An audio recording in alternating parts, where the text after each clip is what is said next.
Rosa Parks. Biography. Where did Rosa Parks grow up? Rosa grew up in the southern United States in Alabama. Her full name was Rosa Louise McCauley, and she was born in Tuskegee, Alabama on February 4th, 1913, to Leona and James McCauley. Her mother was a teacher and her father was a carpenter. She had a younger brother named Sylvester. Her parents separated while she was still young, and she, with her mother and brother, went to live on her grandparents' farm in the nearby town of Pine Level. Rosa went to the local school for African American children where her mother was a teacher. Going to school. Rosa's mother wanted her to get a high school education, but this wasn't easy for an African American girl living in Alabama in the 1920s. After finishing up elementary school at Pine Level, she attended the Montgomery Industrial School for Girls. Then she attended the Alabama State Teachers College in order to try and get her high school diploma. Unfortunately, Rosa's education was cut short when her mother became very ill. Rosa left school to care for her mother. A few years later, Rosa met Raymond Parks. Raymond was a successful barber who worked in Montgomery. They married a year later in 1932. Rosa worked part-time jobs and went back to school, finally earning her high school diploma, something she was very proud of. Segregation. During this time, the city of Montgomery was segregated. This meant that things were different for white people and black people. They had different schools, different churches, different stores, different elevators, and even different drinking fountains. Places often had signs saying, for colored only, or for whites only. When Rosa would ride the bus to work, she would have to sit in the in the seats marked for colored. Sometimes she would have to stand even if there were seats open up front. Fighting for equal rights.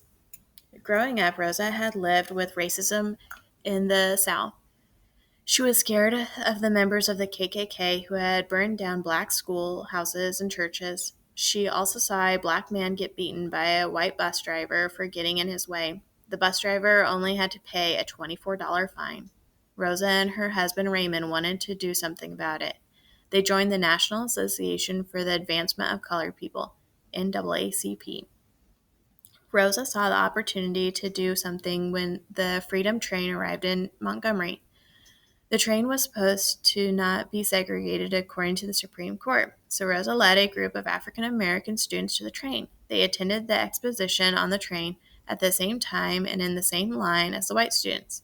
Some people in Montgomery didn't like this, but Rosa wanted to show them that all people should be treated the same. Sitting on the bus.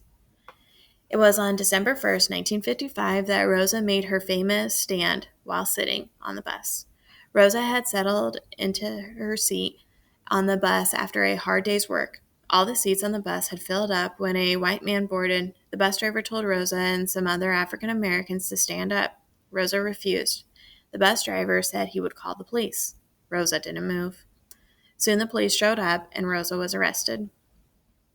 Montgomery bus boycott. Rosa was charged with breaking a segregation law and was told to pay a fine of $10. She refused to pay. However, saying that she was not guilty and that the law was illegal, she appealed to a higher court.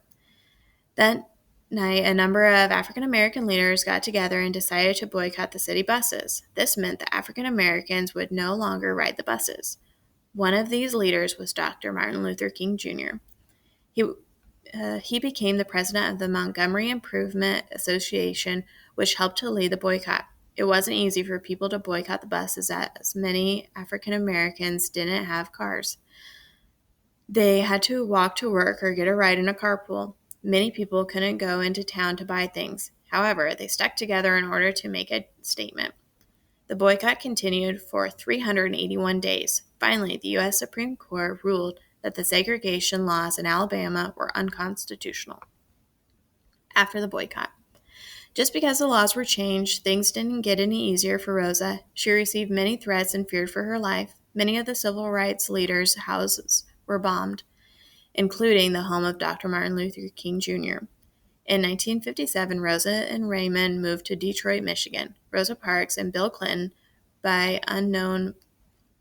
Rosa Parks continued to attend civil rights meetings. She became a symbol to many African Americans of the fight for equal rights. She is still a symbol of freedom and equality to many today. Fun facts about Rosa Parks. Rosa was awarded the Congressional Gold Medal as well as the Presidential Medal of Freedom. Rosa often worked as a seamstress when she needed a job or to make some extra money. You can visit the actual bus that Rosa Parks sat in at the Henry Ford Museum in Michigan. When she lived in Detroit, she worked as a secretary for U.S. Representative John Conyers for many years. She wrote an autobiography called Rosa Parks, My Story in 1992.